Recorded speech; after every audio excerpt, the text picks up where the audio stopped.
Muy buenos días, mis amados hermanos, amigos. Es un gozo saludarles en este día de martes de esta semana. Estamos disfrutando de la gracia del Señor. Les invito a orar. Padre bueno, gracias porque nos das en tu gran misericordia la vida. Nos otorgas oportunidades únicas y maravillosas. Permite que tu Espíritu nos pueda guiar, Señor, siempre para hacer lo que es bueno, justo y santo. Y si alguno de nosotros, Señor, hubiere fallado, tu gracia y misericordia pueda ayudarnos para la restauración y seguir en este camino, que es el mejor de todos. Gracias, Padre, por tu misericordia. Auxílianos hoy para meditar en tu palabra, aprender más de ti y ser sensibles a tu voz. Lo rogamos en el nombre de nuestro Señor Jesucristo. Amén. Amigos, hermanos, reciban un saludo de la Iglesia Nacional Presbiteriana de México, el Divino Salvador, de su equipo de la pastoral. Nos da mucho gozo estar con ustedes a través de estas reflexiones y siempre nuestro anhelo es que sean de bendición, que puedan edificarles. Como nos quedamos en la reflexión pasada, estuvimos hablando el ministerio que desarrolla el Espíritu Santo, cómo sostiene a la Iglesia en medio de la persecución, cómo la fortalecía para su testimonio diario, cómo preservaba la unidad y la pureza de la misma. Pero no solo eso, también el Espíritu Divino nombraba a los líderes de esta comunidad y le asignaba las tareas correspondientes, como nos relata Hechos capítulo 6, versículo 3. Dice lo siguiente: buscad pues, hermanos, de entre vosotros a 7 varones de buen testimonio, llenos del Espíritu Santo y de sabiduría, a quienes encarguemos de este trabajo. Nos queda claro que el Espíritu Divino guiaba a la congregación a la elección de sus oficiales, de sus líderes, aquellos que estarían sirviendo en diversas áreas. Y por lo que leemos, mis hermanos, muchas veces los fracasos que tiene la iglesia de este tiempo es que buscamos hombres no de acuerdo a las características bíblicas, y lo que aquí se menciona es que sean llenos del Espíritu Santo. Una de las cosas que no debemos olvidar ni omitir por ningún momento es lo que el Espíritu Divino revela en el corazón de la iglesia para escoger a sus líderes. Claro, una iglesia que ha aprendido a escuchar la voz del Espíritu, que se guía y se rige bajo la voz y criterios de la Escritura, revelados y confirmados por el Espíritu Divino. Esto ayudaría muchísimo a evitar sufrimientos, tristeza y dolor en el pueblo de Dios, ya que muchas veces escogemos personas porque nos agradan por su carisma, a veces porque son nuestros amigos o familiares, pero nunca pensamos en la guía, la dirección del Espíritu Divino. A la larga esto ha traído problemas a la iglesia, con personas de carácter explosivos, irascibles, personas egoístas, personas ávaras, y tenemos problemas con asuntos de inmoralidad, de dinero y de muchas otras cosas en la vida de una iglesia. Creo que es importante, mis hermanos, que podamos ver la tarea, la obra que realizaba el Espíritu Santo. Sigue siendo el mismo Espíritu de aquel tiempo, pero nosotros a veces olvidamos que es el Espíritu el que escoge, el que asigna las tareas dentro de la misma iglesia.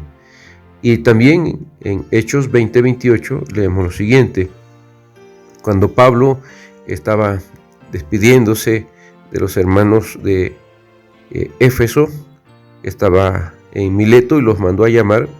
Ahí da un discurso de despedida final para ellos, y les dijo lo siguiente, Hechos capítulo 20, verso 28: por tanto, mirad por vosotros y por todo el rebaño en que el Espíritu Santo os ha puesto por obispos para apacentar la iglesia del Señor, la cual él ganó por su propia sangre. Le está hablando a los presbíteros que estaban al frente de la iglesia de Éfeso, y les está recordando que esa vocación que ellos tienen de ser pastores del rebaño fue dada por el Espíritu Divino. Entonces, también el Espíritu Santo escoge a los que van a ser los siervos dentro de la iglesia. Claro, la iglesia tiene que probar a estos siervos, tiene que comprobar que es el Espíritu Santo y la Escritura quien está llamando, y no cualquiera que diga yo quiero ser presbítero, yo quiero ser anciano o yo quiero ser pastor. Estos oficios son confirmados y otorgados por el Espíritu Divino. Así que son cosas que no debemos pasar por alto si queremos que la iglesia se encuentre guiada, confirmada por el Espíritu Santo. Aunque hay servicios, como en el caso de Hechos, que estaban para la mesa, que hoy lo asociamos a la diaconía, que diácono significa servidor o servicio, y también como los presbíteros o ancianos, que tienen que ver con la predicación de la palabra, el cuidado del rebaño y la pureza de la iglesia. Estos ministerios no son en un momento dado algo que no pueda un diácono ser anciano, o un anciano que no pueda ejercer el diaconado, porque tenemos el caso de Felipe. Demuestra que no hay barreras. Él fue escogido dentro de los diáconos, pero Felipe era un gran evangelista. El Espíritu Divino, recuerden, no fue, yo quiero. El Espíritu Divino movió a Felipe para ir con el eunuco, y en otros casos él era reconocido como un gran evangelista, predicaba con poder y autoridad la palabra de Dios. Así que un diácono no está restringido exclusivamente al servicio nada más de la iglesia, sino también puede ser un gran evangelista y predicador de la palabra. En respuesta también a las oraciones de los apóstoles y en respuesta a su imposición de manos, simbólica por supuesto, el Espíritu vino sobre nuevos convertidos. Veamos lo que nos dice Hechos 8:14. Dice la palabra: cuando los apóstoles que estaban en Jerusalén oyeron que en Samaria había recibido la palabra de Dios, enviaron allá a Pedro y a Juan, los cuales, habiendo venido, oraron por ellos para que recibiesen el Espíritu Santo, porque aún no habían descendido sobre ninguno de ellos, sino que solamente habían sido bautizados en el nombre de Jesús. Entonces les imponían las manos y recibían el Espíritu Santo. Este es un hecho importante para nosotros, porque a través de este relato que nos da Hechos 8:14 en adelante, encontramos que es el Espíritu Divino el que confirma esa regeneración que ha sucedido internamente. El Espíritu Santo desciende sobre el creyente y se da testimonio, hay un testimonio evidente y claro de que el Espíritu Divino está en la vida de una persona que ha sido regenerada.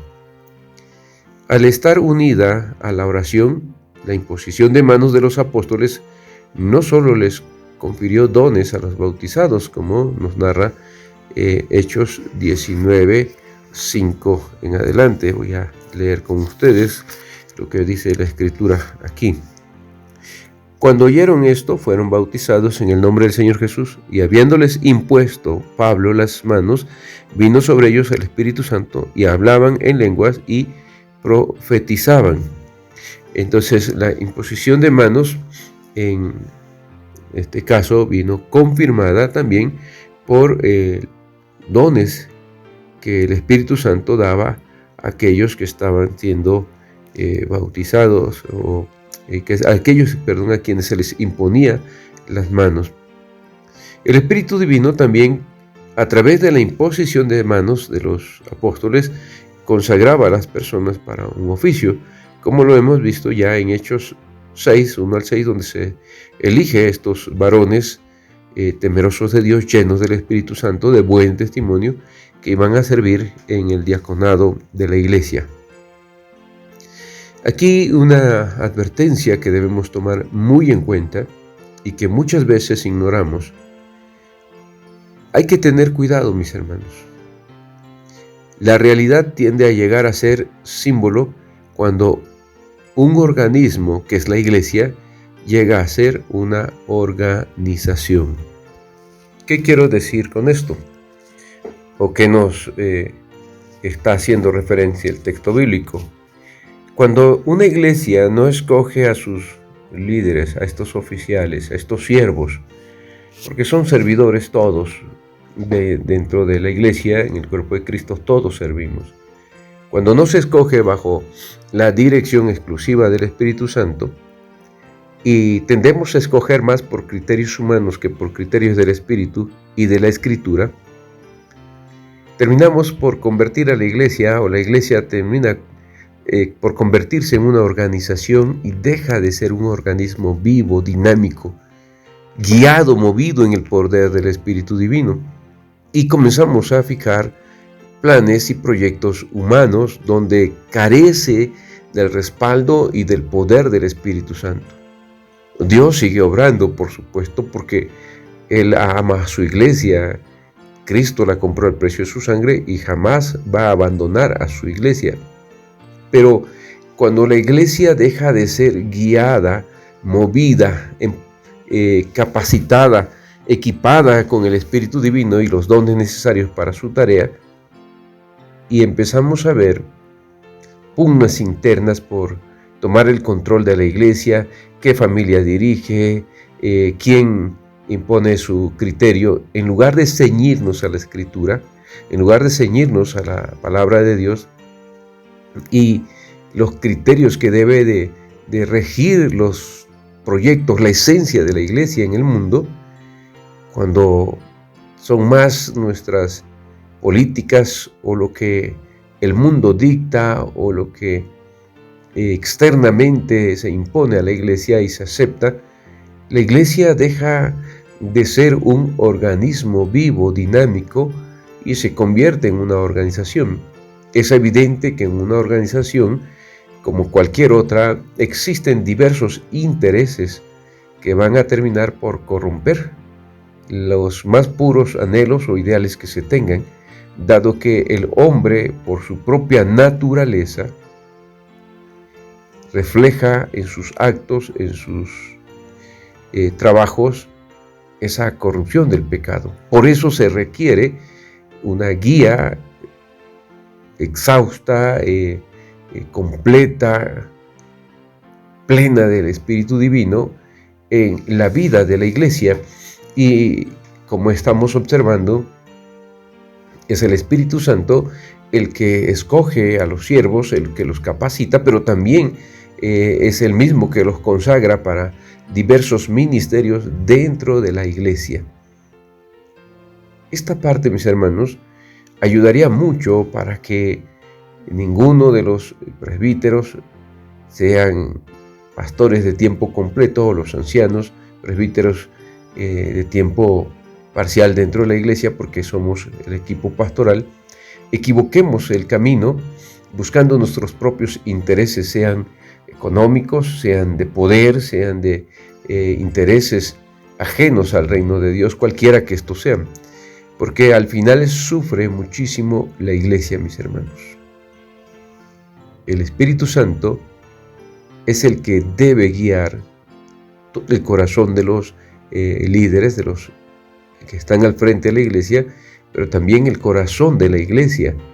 Cuando nosotros, mis hermanos, encontramos estas características en una iglesia, cualquiera que ésta sea, de pugnas internas, de falta de interés y de amor por la obra de Dios, falta de oración en los siervos que están al frente, falta de consagración, falta de temor de Dios, y nuestras reuniones de trabajos o de organizaciones se vuelven tensas y discutimos temas que son más bien ajenos a los intereses del reino, estamos viendo evidencias de que la iglesia no está siendo guiada por el Espíritu Divino, y menos aquellos que fueron puestos para los diversos ministerios.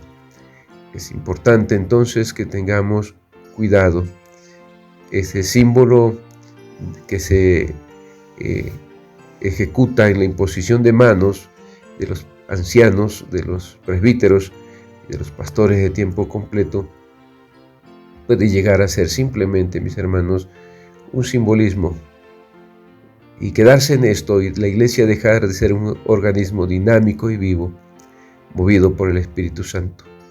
Así que no sea usted parte de los que contribuyen a una situación que convierta a la iglesia en una organización, sino que seamos nosotros simplemente instrumentos en las manos del Espíritu Divino para que la iglesia siga siendo un organismo vivo, dinamizado, movido por el Espíritu Santo. Mis hermanos amigos, hasta aquí la reflexión. Que el Señor les bendiga en gran manera y todo lo que estamos meditando pueda ayudar a nuestros corazones a ser muy íntegros y sinceros delante de Dios acerca de nuestras propias decisiones, nuestros propios intereses en cuanto al servicio que realizamos o la forma en que escogemos dentro de la vida de la iglesia. Dios les bendiga en gran manera. Si el Señor lo permite, mañana continuamos con nuestras reflexiones.